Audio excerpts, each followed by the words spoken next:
Hey, Sub2ers, my name is William Tingle of Sub2Deals.com. I would like to welcome you to this episode of the Sub2 Deal Show, where we talk about all things subject to. Now, occasionally we will cover other topics, but it'll always be something to help you with your real estate investing business. Today is another episode in our Real Experts series, where we feature real experts in one or more aspects of real estate investing or on other topics that impact real estate investors. They share their expertise on things that can be critical to your success as a real estate investor. My guests today are Ed Zulyevic and Dan Gandee of FlipSharkz. Now, you guys may remember Ed from our Real Investor Series episode number 58, where he talked about his business and how he buys and sells houses. Ed and Dan are partners. Ed is a licensed real estate broker in Oregon, and they've been buying and selling some houses out there. So we wanted to get them on here to talk a little bit about their systems, how they do this, how they generate predictable leads, and how they decide how they're going to take these deals down and how they're going to get rid of them. So we're excited to have them here today. Dan and Ed, welcome to the Sub2 Deal Show. Awesome, William. Thanks for having us. Yeah, appreciate it, William. Thank you. Good to see you. Good to be back. So tell me, before we get started here, a little bit about you guys. I know you guys partner out there and do some business together. Tell me a little bit about your background, how you guys met and started working together. That's great. Yeah, me and Ed actually met at a local REI meeting. We were talking about, I think what spurred the conversations is he was using a Carrot website at the time, and I was asking him some questions about that because I was thinking about moving in that direction. And then we kept the dialogue going, and finally I said, let's put together my marketing and my skill set with your skill set of experience and years of doing this, and let's really take this off. What about you, Ed? Yeah, it was a great start because I was pretty much you and I met at a great time because I was needing something else in the business. There's a lot that I didn't know about. Marketing, obviously you learn as you go, but there's right ways and there's wrong ways to do it. So meeting you was a great point in my life because I just kind of see things, they just kind of locked in together. You know what I mean? Yep. It was a very well balanced relationship, and it's been outstanding the last couple of years. So thankful for that. Yeah.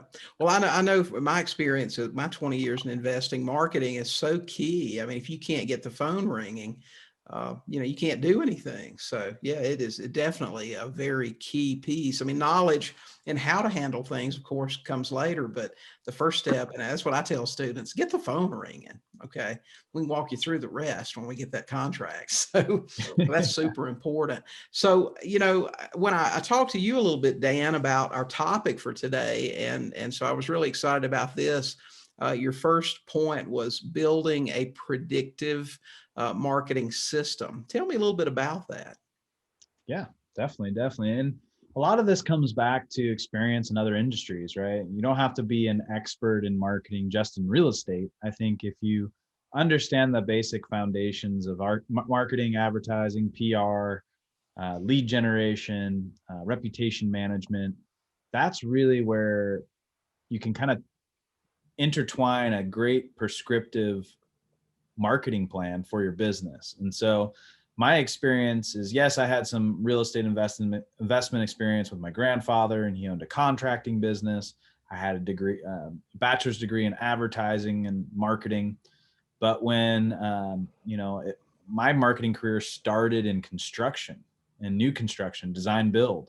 And really what I learned is dealing with homeowners is all that different. And no matter what industry, plumbing, home contracting, investing, getting people to call your phone or get internet leads or provide you some sort of submission or opt-in really comes down to having a really good strategy of attraction or demand generation, I like to call it.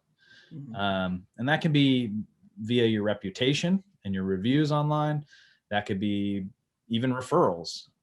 But all of these aspects of your business need to come back to an engine that has a predictable result. And I think that's, what most businesses struggle with outside of real estate and any business is that they kind of buy the engine kit, they throw it in their garage, they put it together about 80%, and then they get sidetracked on a million different other things. And then 3 years later, they finally build it and they fire it up, and then they forget to put oil in it, or they forget to take it to the dyno and get it, really, dialed in. So that dialing in and that testing and that ability to just jump in, face first and make that system happen is what you got to do. And if it's cold calling to start and creating a database, and then what do you do with that database? There's two engines you got to have in your business. Our marketing or real estate coach always talks about, you got to have an engine that is going to be constantly building relationships for you. And you got to have an engine that's constantly branding and reminding them that you're in business. So that's kind of the foundation of, where it's at. And Ed can be a test to that, because he was like, when I met him, like one of my strong suits wasn't Google pay-per-click or AdWords. And this guy's over here on the, first page of Google. So yeah, I mean, Ed, if you want to shine some light on that, and just having, good search visibility is key, even outside of outbound. Yeah. People can't find you.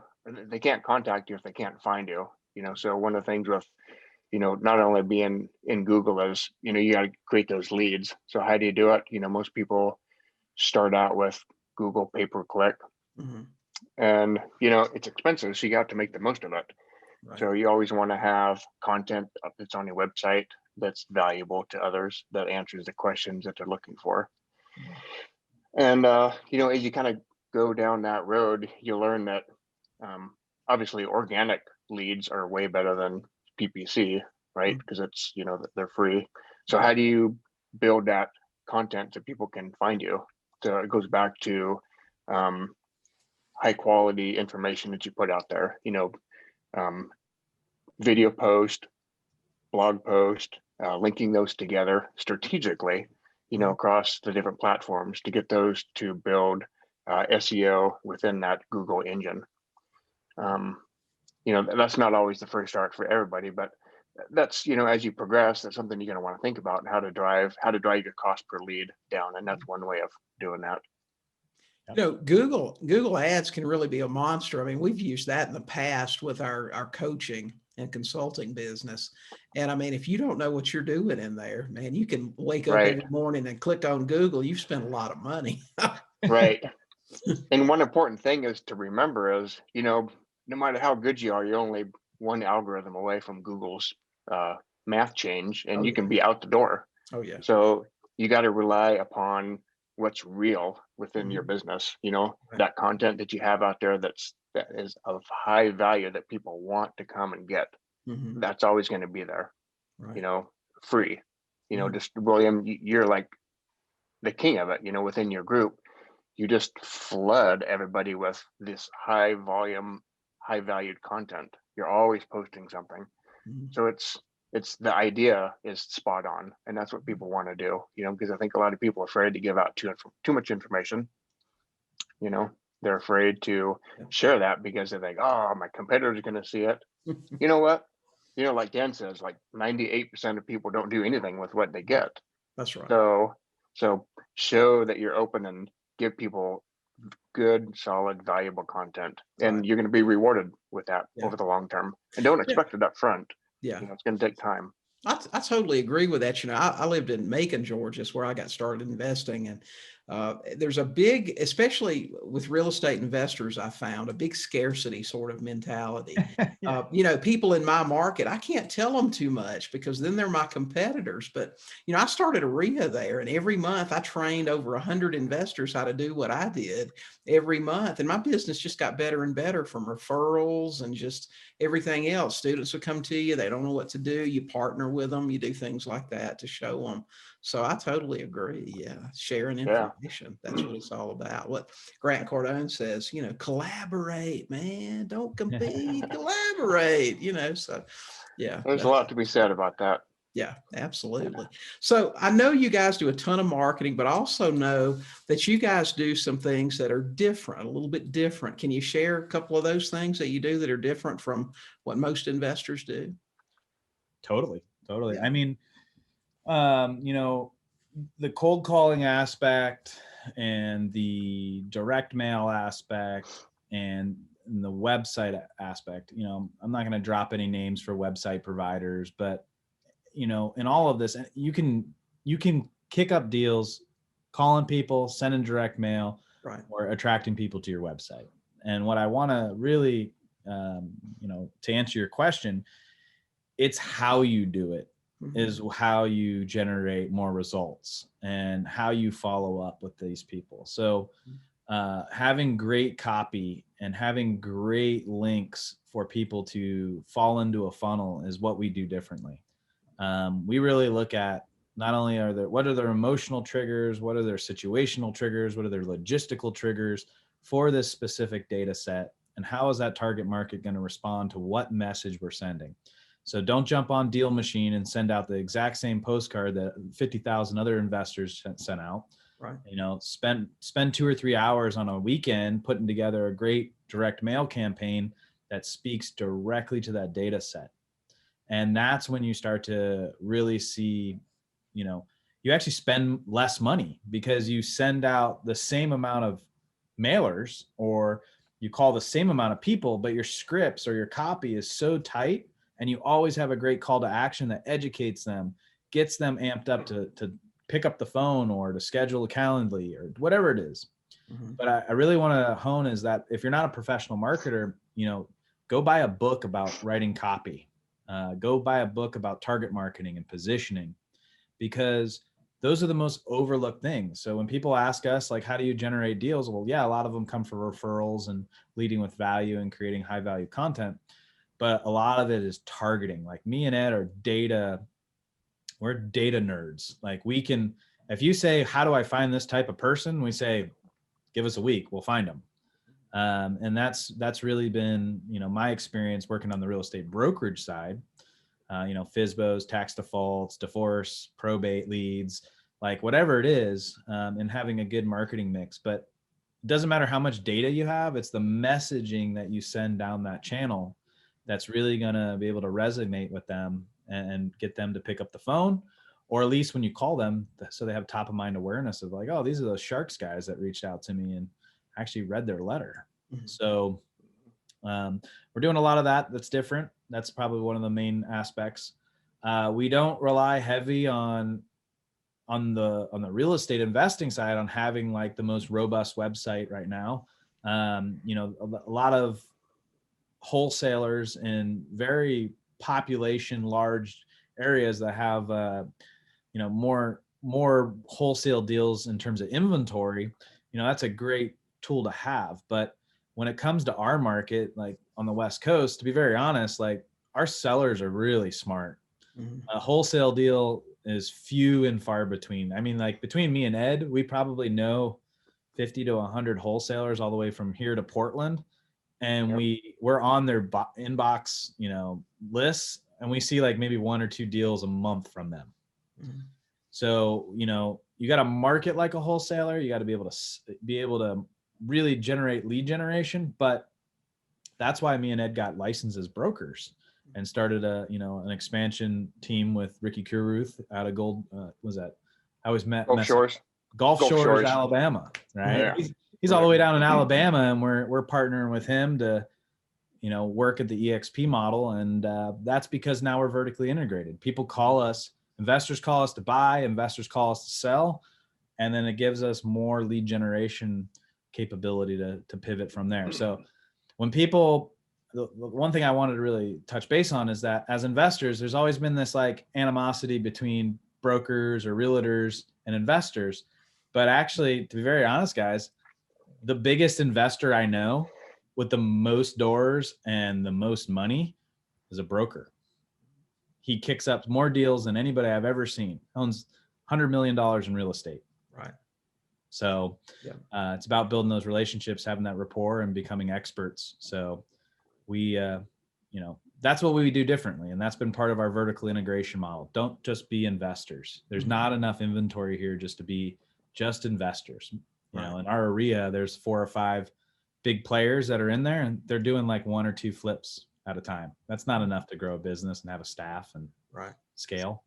So it's not a business. It's like a novelty. Yeah. I understand. I get the wanting to grow a business and scale and do that thing. I've always been a keep it small, keep it all kind of guy. And that's, in fact, that's one of the sort of niches that I teach a lot of times is 12 houses a year, and how you can be in one of the, you can be one of the 1%ers buying 1 house per month all year long, and how you can, because for me, it's always been about lifestyle. I worked a 70, 80 hour a week job. I don't want to do that anymore. You know what I mean? Yeah. But I get the people that want to scale. And I know there are a lot of them out there. They talk about buying 500 houses a year, and man, that just wears me out. When I hear that, that's a lot of work. You got to have a lot of people, I think, to get that sort of thing done. So tell me, for the benefit of the people listening, if I'm a new investor or not super experienced like you guys are, if I want to create a system, what would be the best way for a new guy to start? I'm just getting started. Let's just say I dropped you into a new town, okay, and you're going to operate in a local market. What would be the first thing you would do, and how would you set up a system, assuming you could duplicate that, targeting probates and then going after this kind and that kind? What would you start doing today? I think and I'll have Ed really ping into this as well, but the first thing I would lean into is setting up all your social media pages. It's like free funnel 101. Right. Set up your Instagram, set up your Facebook, set up your Google My Business, get your I Have a Business foundation set up. You don't even need a website. You can do a Squarespace website for all I care, but get everything set up so that you have a reputable business, so that when you do talk to somebody or you hand them a business card, it looks like you have a real business. That's the first aspect. But because the second thing I'm going to say is that, get your scripts and start calling. And I don't care if you have to open a phone book or you need to drive for dollars and create a database of your own. But you need to know, like the back of your hand, what's going on in your local community, what houses are distressed. So you got to be able to map out the entire city in zones. You got to know in each one of those zones how many houses are distressed, physically distressed. You have a picture on it, not a driving for dollars on Google Maps. And the reason for that is now you have people who have deferred maintenance, might have financial issues. And what you're trying to do is solve all that question mark by being able to see what's physically happening in your community. And then jumping on a phone call and skip tracing those people and start having conversations. But if you jump on a phone conversation and tell them you're an investor, but you don't have a website, or they can't find your Instagram, or what they're going to say is some dude called me that says he's going to buy my house, but he doesn't really exist in the world. And that used to not matter, but nowadays 100% matters. People are going to do their research and due diligence. Mm-hmm. And then the third thing I'd say in all of that is perfect 1 or 2 data sets in your scripts and what you're going to do in terms of getting those people locked into a contract. So if you're a wholesaler, don't go jumping around to probate, tax defaults, this, that. Hone it in 1 or 2 of those data sets, close a few deals, and then start to expand. Right. That's the number one thing before you pay for any type of paid promotion, Google pay per click, social media, Facebook campaigns. And by setting up those social media pages and telling everybody what you do and shooting content, like I don't want to beat a dead horse here and everyone says content is king, but if you call somebody and then they check out your Instagram or you text them your link to your website to give some more credibility, and here's a video of you walking around a flip that you just did, or you have some sort of visual credibility, that's gonna attract people to your brand. Right. So Ed, what do you think? Yeah, no, that's absolutely correct. It's a lot of this is so overwhelming for individuals as just a 1-person investor. It's so much easier with a team because you can split up. And like Dan said, that's the paper systems, right? The an organizational chart. If you want to throw in like personal stuff, you need to go out and talk to people.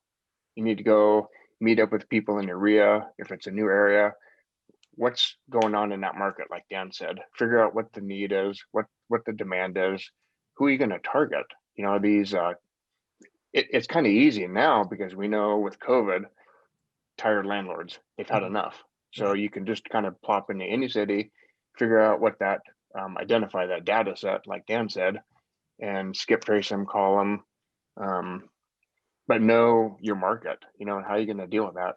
And I like to get in front of people, you know, calling is difficult. It's something that nobody's comfortable with, but you get better at it. So I would, you know, I like to meet people face to face, you know, get in that meeting room or develop those relationships, you know. And I think for someone new in their market, you need to know some people. So go visit your probate attorneys. Tell everybody what you do. Just have loose lips and just talk. Tell them what you're looking for, how you can do it, and how you can help them, you know. The one thing I was going to say with this is if you knew, William, if you knew myself and Ed, and you looked at our calendars, we're probably one of the few investment groups that I think between me and Ed, we've talked to about 40 new people in the last 2 weeks. Every month, I talk to hundreds of people in different states, different agents. I know, talking and helping and mentoring there. And nothing against coaching, nothing against classes or courses. I don't have it's not my cup of tea, right? I don't want to sell anything that I have, and it's not a ploy on anybody that does. But by networking and building a huge network, the amount of deals that come to us, I mean, 200 plus door apartment complex comes to Ed. Hey, I don't know how to do this. Would you guys ever join venture? I can find more deals like this. Mm-hmm. Or, hey, I sent out a postcard. We don't know how to negotiate this apartment complex. Can you guys come here and help us with this? And I got brokers that call me. I got, you know, kids that are just training in this industry that want a mentorship. And I have not collected $1 from any of it. What I have collected is millions of dollars in real estate. Right. Right. I understand. Yep. Yeah. It's about networking. Yeah. A lot of this stuff is so just really grassroots sort of stuff, just talking to people, just some really basic.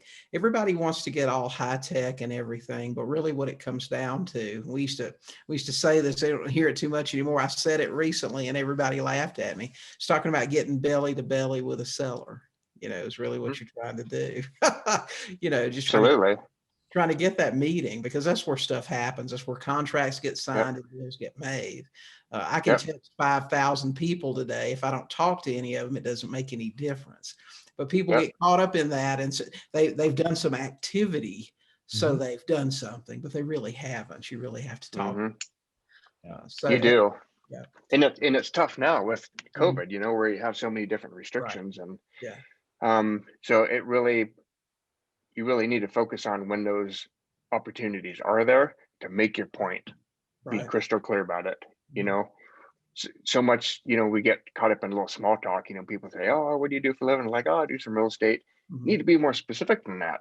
You know, like I put together lucrative real estate deals for my partners and I to create income, right? Tell them exactly what you do. And if you're looking for private money, which we always are, and everybody should be, you know, they ask, you know, you see your dentist, you know, or your doctor, you tell them, hey, I'm working on a real estate opportunity. I'm looking for partners that want to make a good return. So just because people ask and like, wow, what? You know, oh my gosh, that's interesting. Tell me more about it. Right. Rather than saying, oh, I flip houses, right? Yeah. Well, that's not very descriptive. No. Yeah, you solve all types of real estate problems. You buy houses other people won't touch. I ask students sometimes, well, you got a $200,000 house here, the seller owes 220. Would you ever think of buying it? And most will say, well, no, it's over leveraged. Gosh, we buy those all the time. If the financing's right, you can make money with it. Why not? You know. It's a whole business model. have to expand your way of thinking. I know I used to know a couple, their specialty was buying over leveraged real estate after the crash, people that had all these 80-20 loans. Okay. And they would go in there they would target people in foreclosure with 80-20s, and they would discount the 20 to nothing, put a couple of $1,000s into that, get this house, create instant equity, and sell it with seller financing. It was a great model. So Yep. They had a very targeted data set. They knew exactly who they were hunting. That's right. And I mean, not hunting, but you know what I mean? Well, it is hunting, really. I mean, it is. It is. Yep. It really is. I mean, you're targeting a profile that's out there, right? And it's easy to find them. At the time, a lot of people were doing the 80-20s. They put nothing down. They didn't have to pay PMI. The cash flow is phenomenal on these things, but who thinks of that? Well, you got to do you got to do a little bit of a short sale on the second, so you got to have some skills. But sure. We had a post in the coaching group today, and I said, guys, would you do this deal? It had 60,000 in mechanics liens on it. But if you know about mechanics liens, you can get those almost completely wiped away. It goes from no equity to a tremendous amount of equity. So, you just have to educate yourself. So I drop you into this new town, guys. You're going to do social media, get your scripts together. Something you said, Dan, I just want to clarify. You don't say text or whatever. You say skip trace and start dialing. You want to talk to these people. You're not texting them. No, with text laws changing and working in the real estate business, me and Ed, I think this is an actual true statistic. We have never sent a cold text to anyone ever. Okay. They have to raise their hand and opt in. And the reason I'm not doing this not to get sued, because if somebody texted me out of the blue and said, I wanted to buy your house, your conversion rate tumbles. It's probably less than 1%. Yeah. And it's not a spray and pray method that works. Right. I'd rather call 10 people and have 6 meaningful conversations than text 600 people and have literally 400 of them block my number on their iPhone. Right. It keeps that long-term connectivity. People don't think about this. They're all so short-term and I need profit, I need a wholesale deal, or I need to flip. And we're thinking about like, hey, if I call you in 6 months, or hey, can I just get your email address and let's keep in communication. If you ever have any questions about real estate, I'd love to just be the person in your phone that you think of. Save my number, man. Like text me at any time. I don't care. If I can't help you, I'll put you in connection with somebody that can. That's our strategy. I was just going to say, that's a great point. So many investors don't ask that question. I can call you today, Dan, and you not be open to what I propose, but all sellers, situations change with time and circumstance. You always ask that question. Hey, we can't work together today, but if you ever decide that we might be a good option for you, can we keep in touch with you, check in with you from time to time? Let us be your plan B. Okay. That long-term marketing strategy that's what me and Ed are really about. Like, it's not that, we were blessed to have full-time jobs and other things and businesses going on. So it wasn't like we dove into real estate investing and like we had to make a buck every single day. And that has its pros and cons, but the major pro to that is like, we can build out this huge nurture pool and we can look at our notes and see the communication, because now as brokers, like pretty much anybody calls us for anything. You're not going to leave my little ecosystem. Right. So okay. That's been the biggest thing. Yeah. The follow-up is so key. For years, my follow-up was horrible. I think Ed, you and I have talked about this, and I, recently, in the last year, signed on with REI Blackbook, and now we just drop those in there. They get, messages from us from time to time, just say, hey, we're still here. We're still very interested, until they say, hey, it's sold, or we're tired of listening to you. So keep on that top of mind. Yep. Yeah, that's right. The Sub2 Deals Show with your host, Sub2 expert William Tingle. We'll be right back. Hey Subtours, do you want to learn how to get the deed but need a little help getting started? Want to learn how to fill out the paperwork, how to use a land trust, how to market for deals, how to negotiate with sellers, and more? Join us in the Sub2 Deals Facebook coaching group. Get the benefits of one-on-one coaching without the big price tag. Learn to do Sub2 right with coaching in a group setting and mastermind format. Head over to sub2deals.com right now and click on consulting and group coaching. We'll save you a seat. Back to the show, the Sub2 Deals Show, with your host, Sub2 expert William Tingle. So tell me, guys, what's working for you best right now? What's your top lead source? Where's it coming from? How are you getting it? Referrals. Yeah. I mean, I hate to say that from a marketing standpoint, but relationships. Relationships are getting us the biggest deals. They're keeping our costs. Like, we can dial. The cool thing about marketing is that you can dial back the dial, and your credit card doesn't have this massive burden on it, and you can generate all this profit and cash flow. But yeah, referrals, probate attorneys. This is crazy, and you probably never expect this. Other real estate agents in my exact same market. Right. They'll go to listing presentations. You got over leverage, no equity. Right. Hey, you need to reach out to Dan and Ed. Like, if they can't solve the problem, I don't know who can. So that's been a big referral source for us. So tell me this, Dan. I don't want to interrupt you, but I have to ask, how do you get in with a probate attorney? What works best? First, it starts with networking. So a few of them have come across our ecosystem, mostly from Ed's networking with like professional groups. And also interviewing a lot of attorneys to make sure that they're going to be the best fit for our business. You know, every probate attorney knows 2 or 3 realtors or brokers. It's just a known thing. But when it comes to investors, you want to be the investor that the probate attorney is talking to the other probate attorney and like, yeah, man, just send it to them. They'll handle it. And once you become that one-stop shop, I mean, we're probably 2 for 3 or 3 for 4 from gobbling up deals from one of our contacts. Sometimes you just can't help people, but that's really how we do it. Yep. And those leads they're always complicated, right? There's nothing easy about a probate case. They take a long time. You're dealing with authorities, attorneys that can work slow, but they can be quite lucrative, and when, I guess, looking back, it always goes back to those relationships that you build. How do you build a relationship with a probate attorney? Because you have something that they don't. You have knowledge about land trust, personal property trust, and how you can wield those tools, because they don't know about those. They just don't know. They're like, land trust? What? How do you do that? You put this and that? That makes no sense, right? It gets the conversation going, and when you explain stuff, and then they still get it, but kind of not really. Right. They're always it's on the top of their mind. That relationship has some value, and when you are just able to convert the deals that they throw you, the situation, and typically they're, correct me if I'm wrong, Dan, some of them, they're very difficult. We spend hours and hours and hours trying to decipher inside out, upside down, how to solve the problem.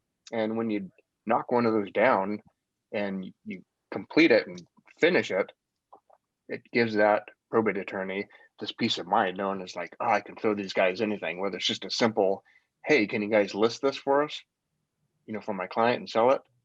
Yeah, sure. Or if it's one that we just have to really struggle with and figure out. Which we just did. Yeah, we just did. The mathematical algorithm per se, and some of these is challenging, but hey, that's what we do every day, and that's what we love, solve problems and build relationships and help people our way, Well, that's what gets you paid, really. It's your knowledge. When you're able to put something like that together, I mean, you do deals when you've seen things before that, newer investors or people that have taken one course or whatever, they just have no idea how to do this stuff. Right. Once you've seen a life estate, or you've seen an estate that's got 6 heirs, you can't find 3 of them, and all of that sort of. Yeah. So yeah, that's Yep. where the big bucks are for sure. And just everybody needs to make sure they have a deep toolbox, and not only more is merrier, but the tools that you do have, be Right. really, really good with what you have, right? Don't learn, that shiny object thing you talk about a lot. Right. Yeah. You want to learn about all this stuff. Just pick one, get dialed, be really proficient with it, and stack and add on. Right. That's Yep. exactly right. Get really good at something where it's just Yep. like clockwork, and then add something Yep. else. Exactly. Because if you get confused, you're trying to do 4 or 5 things. And I tried to do that when I got started. I wanted to be a transaction engineer, man. Anything that came to me, I wanted to have somewhere to plug it in, and you're a jack of all trades and a master of none. Yep. That's tough for sure. So networking is your best source of leads. Okay, let's take networking out of the equation. Let's say that you guys were total hermits. You didn't like to talk to anybody. The other stuff you got going, pay-per-click, direct mail, picking up the phone. What's a distant second for you as far as lead sources? Picking up the phone would probably be number 2, Mm-hmm. and then direct mail, number 3, I would say. And we get a lot of inbound leads from online, not on like an everyday basis, but when they do trickle in. The problem with online leads, and just to kind of touch base on this, is when you call somebody and you're proactive on attacking the lead or going and hunting and finding the person you want to talk to. An online lead is probably submitted a form with 3 or 4 or 5 different investors, and whoever's going to lowball them the best, is going to get the deal. Like it's like, somebody that's just shopping for the lowest price. Right. And, that lead quality is far less. So building authority, having expertise, really in our market, we got a lot of big investors that are here, and we just kind of mute it. We don't care. Like, good luck. Go work with them. Yeah. So, right. We solve a problem differently, because we know what their answers are. So our answers are crafted a little bit differently. Our acquisition methods can vary. Everybody wants to just, here's a wholesale property, 65 cents on a dollar, that kind of deal. Everybody knows how to do that, right? But they don't know how to structure a proper acquisition if there's an underlying note, or taking the time to research the details of the note, whether it's a commercial property and it's got a commercial loan. Hey, you know what? Those are probably assumable. Did you call and talk to the bank? Just researching every little last tidbit of knowledge you can to figure out how to solve that situation, how to solve that deal. Yeah, so that's for sure. And I think to kind of answer your question without telling everybody our secret sauce, it's utilization of tools on our tool belt. So you take the traditional marketing lead source, direct mail, phone calling, follow-up, CRM, website leads. What we do in terms of our first communication with them, how we follow up with them, how we close them and get a review from them. We use a lot of different tools that are integrated into the residential real estate business in order to implement it on the investment business. So when you look at things where like everyone's using CallRail or Sherpa or whatever, like all the investors are using all the same tools, what we're doing is stealing tools from other industries and integrating them into our business to make our communication faster, our organization, saving ourselves time and being able to impress the lead or prospect with process, client experience. And that goes a long way. Yeah. Right. Well, Dan, we have you here today for the secret sauce. That's what everybody wants, isn't it? That magical thing they can just throw in the microwave and be an instant real estate investor. Data stacking. Yeah. That's what I really want to tell everybody is if you don't know how to get a hold of people, that's your number one problem. Right. How do you communicate with them? And you got to look at your time, right? We network with a lot of people, but you got to know when to shut the door. You got to know who to keep in touch with. Right. A lot of people pick our brains and never provide bilateral help, or they only reach out to us when they have a problem. Right. Yeah. Or they need something. And, you know, not to say that that's something that we're not looking for, but, you know, the reason people have good relationships is that they're mutually beneficial. And I think you got to know when to, you know, not take that certain client, or be able to draw that red line, or not answer that phone call. And I think that's provided a really cool team around us. Right. Mm-hmm. Okay. Yep. Okay. So you guys are doing all this networking, you're cold calling, you're direct mailing, you're doing all these things to generate these leads. So this great lead comes in. How do you guys analyze that for, you know, how you're going to decide to take it down, and then what you're going to do with it? What's the disposition method? How do you do that? Usually starts with Ed.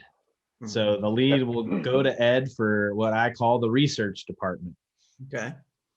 And if you want to give him a little rundown on when it'll get to me. Yeah. So basically, when that lead comes in, depends on how the lead comes in. If it's a phone call, then I'm going to gather as much information about that person as I can. Try and get a face-to-face as soon as possible, immediately. Because for me, I'm very personal. I like to be in front of people. I want to be able to sit there and have them look in my eyes, you know, belly to belly, because people want to do business, like you always say, with people they like, know, and trust. Right. So in order to build that rapport quickly, get in front of them. But if lead comes in, you know, I'll PropStream is really my first tool. I drop them into. I'll research the property, when the property was purchased, how much they owe on it, where the loan is, as much information as I can scrub up on that person and the property. So I'll look at the historical data within PropStream, and I'll also jump over to a couple different sites. PropStream would be number one. Two would be my local title company website. So we'll research everything. You just have to know everything about that property, including the zoning, because we're just not looking at the opportunity to buy the property. We're looking at other opportunities, expandability, you know, having that entrepreneurial eye. So what can we do with the property, right? Just having an open mind. So researching the zoning, everything.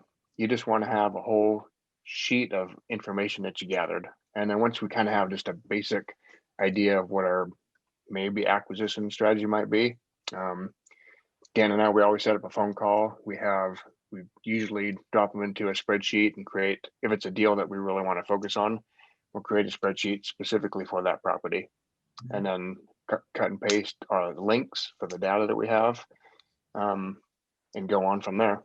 Right. Now, do you do all that research before you actually pick up the phone to talk to the seller? I mean, you know all of that ahead of time, right? 100%. For the most part. Yep.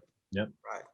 Yeah. Because usually when, you know, it's kind of a funny dynamic, but usually because you did all that research, you can, I want to say that here's a secret sauce. You want to know that what they're telling you is actually the truth, or they're unaware of the truth. Yeah. So that's the first thing.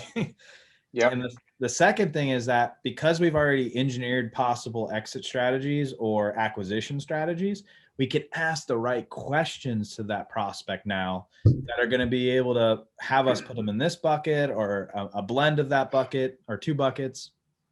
But usually Ed tries to communicate them on the front end of the conversation, and then do all that research. We have a conversation, we map out what we're going to do and follow up. We follow up, then we'll jump on a call with both of us.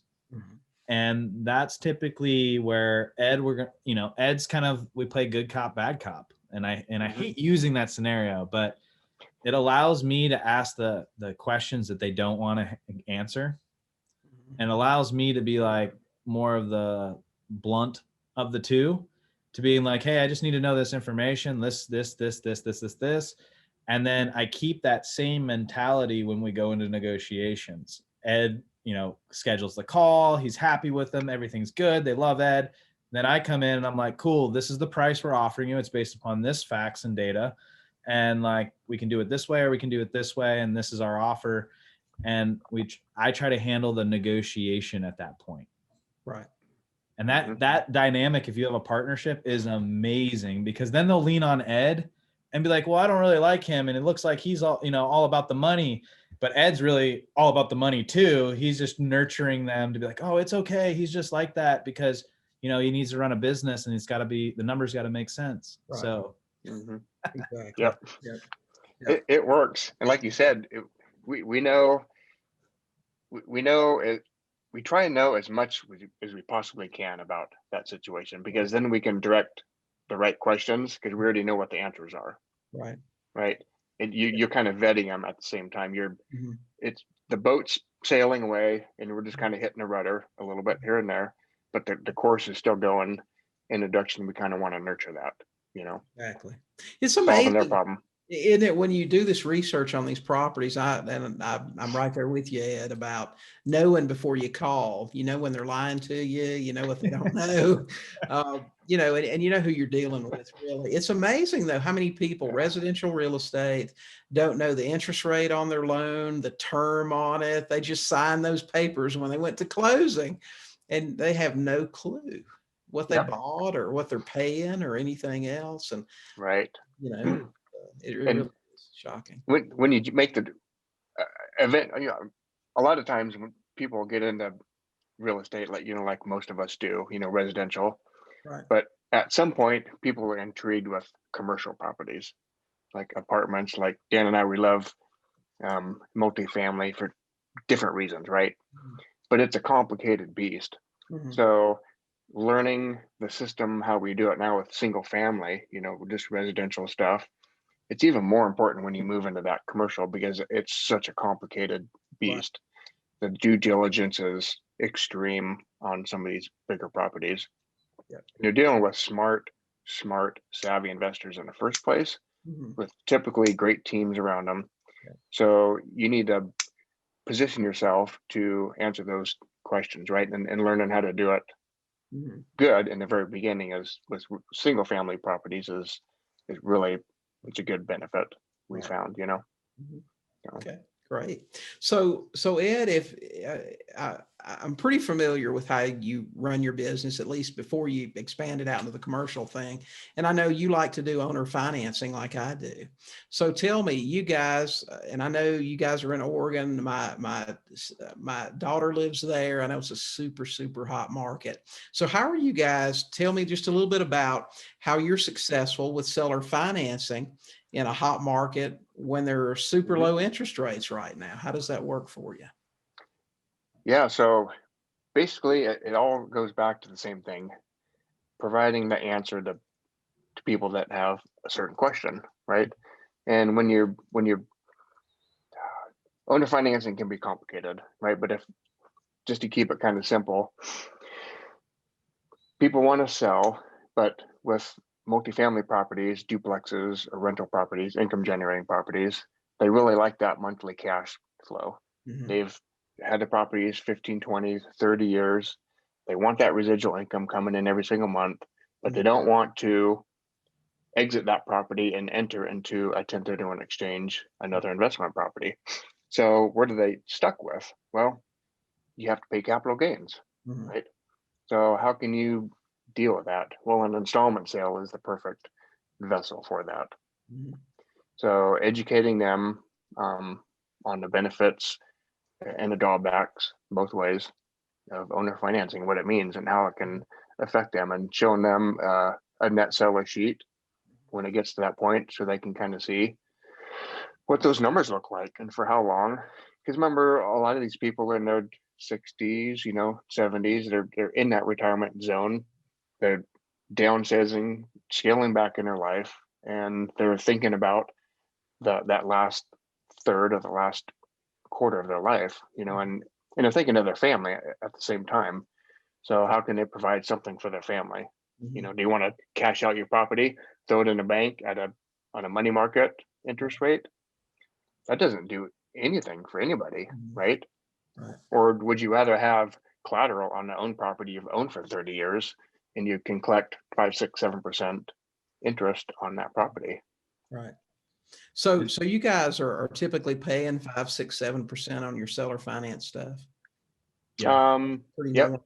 Yeah. Yeah, Yep. anywhere between 4 and 8%, depending on what the term and how good of. I mean, let's just be honest, guys. Like, it doesn't really matter. You're paying 8% when your acquisition price already has built-in equity, Right. and I think that's part of it.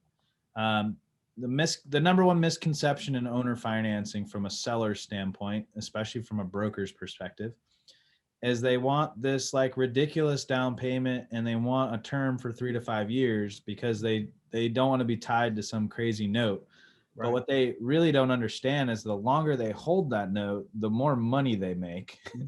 Right. And the longer they hold that note, if you're selling it to a smart investor, he's going to cash out refi or refinance you out of that note pretty much nearly 95% of the time on some of the bigger deals. Right. Maybe not so much on single family or some of the smaller investment deals, but yeah, I just want to, put that into context. Is we educating the buyers and sellers to understand that, even from the retail side, like, when we look at, how would you like to sell this property? Is it cash, conventional, FHA, VA, OWC, OWC? And they're like, OWC, what do you mean? And I'm like, well, like, what are you going to do with this money? What is the end result of where that money in cash is going to? Oh, it's just going to go to my checking. What are you going to buy? I don't know. It's just going to sit there. That is the perfect opportunity to be like, cool, do a 5-year note at 6%. Show me a savings or checking account that yields anywhere near that. That's right. So, and we've had a lot of really difficult negotiations from investor being represented by an agent and not having them understand really the benefits or how to negotiate that. We've lost some deals because of it. Right. So really just working through all that. And going back to something you said earlier about historically, it's an adversarial relationship between investors and agents. And I think a lot of that's because agents aren't taught to think outside the box. They go to real estate school for X amount of time. This is this, that's that, sign the contract, go to the bank, buy, do that. Agents are like lawyers. They're big deal killers a lot of times, even though they talk a lot about ethics, but I'm telling you, I've run into some agents before that, I'm not going to present that offer to my seller. Well, aren't you bound to present every offer? Isn't that how it works? Well, I'm not presenting that offer. And that's just, the way it is. And they're not obviously not all that way, but I've run into a bunch. Yeah. I like to say it like this, because it's the most PR way of putting it. Every industry has the bad fish, right? It doesn't matter if you're selling cars or your doctor. Everyone knows that something bad has happened, or there's people who give everybody a bad rep. But, we just had this conversation yesterday in one of our mastermind calls, and somebody said, oh yeah, just wholesale the deal. And some other agent broker was in there and was like, just FYI, like, this is against the code of ethics for our brokerage. And I said, guys, you can't think like a real estate investor 100% of the time. Now that you're a broker and a wholesaler or investor, you have to be able to have a win-win for everyone. Mm-hmm. And I think it's all about making sure that everyone who's buying and selling is all right with what is the outcome and the vehicle to get this done. And if it's you representing buyers to purchase a wholesaling deal, you know how the compensation and the representation is going to work and who's going to pay the commission, or there is no buyer. Like, you control the client. That's your client. They won't buy the wholesaling deal. And I think in very competitive markets like our own, wholesalers will find deals, and you want to be able to navigate that as an agent the best way possible. So there's all different ways to look at it. Okay. So you guys are doing a lot of seller finance deals right now. I know when you talked to me on the other podcast, Ed, you said that you were focusing on a lot of that. Is that really what you're looking for now? Yeah, pretty much. Yeah, absolutely. So after listening to you talk about that, I'm thinking about this new list to pull from PropStream, non-owner occupied, high equity, lives out of state or whatever. Yeah. Yeah. That would be a good data set to pull. Yeah, right. Scrub it, skip trace it, mail it. And I see the card now, if they're landlords now, especially in the COVID environment where they may or may not be getting paid, and there's always the risk of their tenants to stop paying and not have to Right. go anywhere. How would you like to make even more cash flow than you make now with no landlord headaches? Give me a call. Right. Yep. Yeah, Because the thing to keep in mind when you have maybe definitely not single family, right? right. You know, because if you have a single family house, whether it's vacant or occupied, it's still worth the same amount. It doesn't change. Yeah. Duplexes, a little bit more, but when you get 4 and higher, Yeah. you're buying the income stream, you're buying a business. Right. So the property is only valued what the income stream it can generate. Yeah. So if you have a property like Dan and I are working on one that's, you know, the NOI is what 40% reduced to what it should be.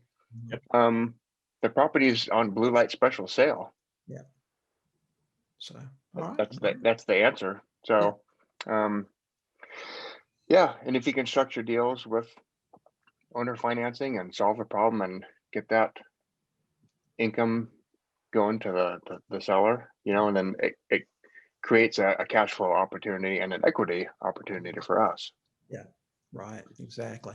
Okay, guys. Well, listen, this is great. Tell me, so now you're talking about how you get these deals and the deals you're doing. Can you give me a case study of a deal that you're doing right now, maybe, or that you've completed that kind of showcases how all of this worked and what you did?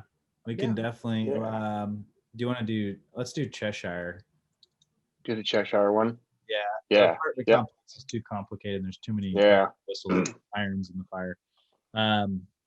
So we had a probate lead reach out to us, and guy was out of the country, and so Ed was out of town. I went over and did the initial introduction meeting, which is typically not me, but I was just trying to gather information, do a walkthrough, kind of understand what his needs were and what he was looking for.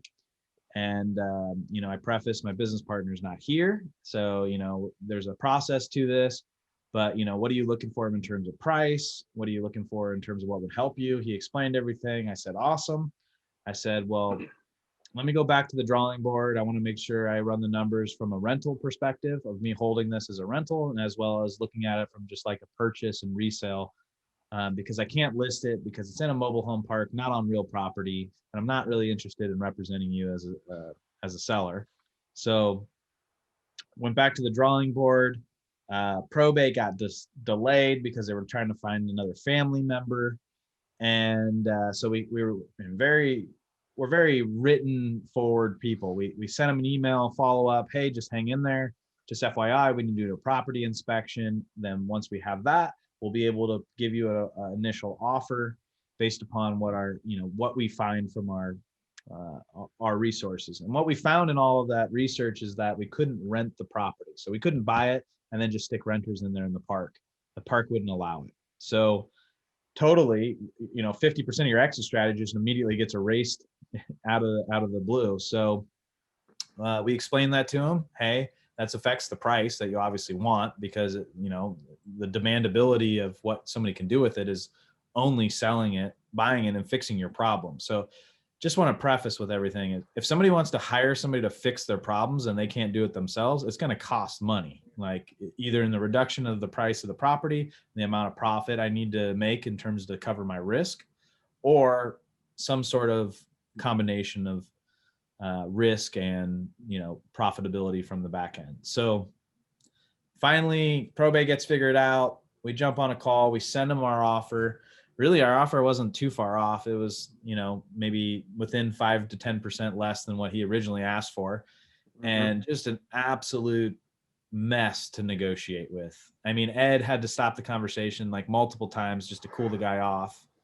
And the reason I'm bringing this up is that there was a lot of context of the deal that he assumed that we had already agreed to a deal, and we had never written anything down. We had done a property inspection. We had disclaimed in multiple emails that we were going to evaluate the deal, that the rental thing came up, and, this is the circumstances of the deal. And this is one of the few deals where we're just, what, give them full asking, keep them happy. Let's just get the deal. there was a lot of risk on me and Ed's part in order to get the deal done. But we ended up purchasing it and literally owner financing, taking possession, and selling it to somebody in the same exact day. Nice. Yep. Very nice. And now we have a 10-year note. Yeah. So it's like an old Lonnie deal or something. You guys, you remember Lonnie Scruggs, the guy that wrote Deals on Wheels, like 30 years ago. And that was his thing. He and his wife used to go around to all the mobile home parks and trying to make deals and buy mobile homes for $1,000 and getting in with all, they would talk about getting in with all the park people so they could, get things done, grease the wheels. And then they'd buy these mobile homes for little or nothing to make minor repairs and then and sell it and create a note. And it was just all mailbox money is what they called it. So it sounds like what this was. Because I know where you guys are, a mobile home will sell for like $500,000 one. Not that much. between anywhere between 50 and 250, depending on if it's on land or if it's real property. But I mean, it's with those types of deals, really, it's like if I'm stressed about the deal and I know the risk is high, the reward has to match that outcome. That's the hassle factor. That's the hassle factor fee there. I think, Ed, you and I talked about this. We were talking about how expensive mobile homes were out there. I said, you guys ought to, y'all go down south, Mississippi and Alabama and all that and buy them for nothing and just pay to haul them in, Yeah, exactly right. Now there's a plethora of mobile homes down amazing. there. That's things. I know. It's amazing how much stuff just sells for out there. It's just crazy. It's just crazy. I'll throw in a little tidbit about that deal. Another thing that makes it really, really important that we knocked that one down is because it was a probate lead from our probate attorney. Right. Yeah. And solving that problem again just gave us credibility that because he got paid. We closed the probate case. He got paid. He got his money. His law firm got paid. Yeah. He was happy. Yeah, well, that gave you a ton of credibility with him too. So he'll be calling. You went to the top of the list with that guy. Yep. You're able to get rid of the tough ones. That's fantastic. Yep. Yeah, great. Okay, guys. Well, I tell you, I know you guys like networking. So tell me, if anybody watching this has a real estate problem or an issue, and they want to get in touch with you in the Oregon area, are you guys expanding beyond that now, or you still staying focused in Oregon, or you going nationwide? Or we already have gone nationwide. Okay. So we're in a couple different states, Midwest. We're not following trends or reading the next bigger pockets article, and then we're the next flipping company in alignment, but places that we're comfortable and understanding and knowing the market's huge. But if somebody wants to reach out to us, you can find us on a good place to find us is LinkedIn. That allows us to kind of do some credibility in terms of who you are before we jump on a call. But also email Dan or Ed at FlipSharkz with a Z instead of an S.com. You can shoot us an email. We can jump on a call and get to know each other. And I think it's, what me and Ed can provide for anybody that wants to reach out is if you have really complex deals that deal with all different aspects of the business, if it be development, RV parks, multifamily, notes, complicated stuff. If we haven't seen it or done it, when it comes to estimating what properties are worth and the valuation of the income approach, I think we can really help you or point you in the right direction and provide you some insight and also the exit strategy or the marketing that goes around finding more of those deals. So, yeah. Okay, great. So hopefully somebody will reach out to you guys and you can help them out and y'all can do some deals together. So sounds great. Yeah. Hey, listen, Ed, thanks so much for being here today. It was a great call and I'm sure everybody got a lot out of it. And I really appreciate y'all. Thanks so much. Thanks for having us. Yeah, always happy to help. Yeah. Well, Sub-Tours, that is it for this episode of the Sub2 Deals Show podcast. You can find the show notes for this episode along with a complete transcript at sub2podcast.com. If you enjoyed this episode, we would love it if you would subscribe and leave us a 5-star rating and review on Apple Podcast. It only takes a minute and it helps others discover the show. And finally, if you haven't yet, you can join our free Facebook Subject To group at sub2forum.com. And so until next time, keep learning, keep talking to sellers and networking, and you will buy some houses.